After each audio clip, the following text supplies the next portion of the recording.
You've seen royal guards stand like statues, unshaken and emotionless. But what happens when a little girl with cancer waves at one, hoping for just a smile? This is Emily. She's 7 years old and battling late-stage leukemia.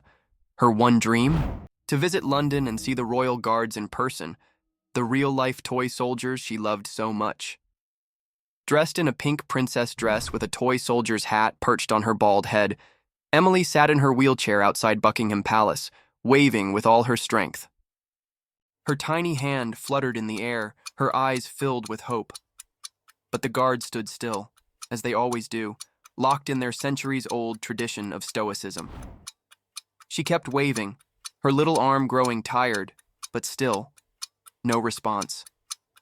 Emily's smile slowly faded. She looked up at her dad and whispered, "Maybe they don't like me." Her father's heart broke in that moment, but before he could say anything, something incredible happened. One of the guards shifted. His heavy boots echoed on the cobblestone as he stepped out of formation and marched directly toward Emily. The crowd fell silent, all eyes fixed on what was happening. This wasn't part of the routine. The guard stopped right in front of her, towering above her small frame. Then he did the unthinkable. He knelt down to her level, removed his tall bearskin hat, and gently placed it on Emily's head. He smiled softly and said, "Princesses deserve a proper salute." Emily's face lit up. Her giggles filled the air as the massive hat drooped over her eyes.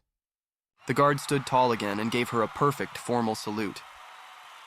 Emily, now grinning from ear to ear, did her best to salute back, her tiny hand barely reaching her forehead. The crowd erupted into soft applause. Many wiped away tears, touched by the guard's simple but powerful act of kindness. For that moment, she wasn't a sick little girl. She was a princess, honored by her hero. Sometimes breaking the rules is not about tradition, it's about compassion.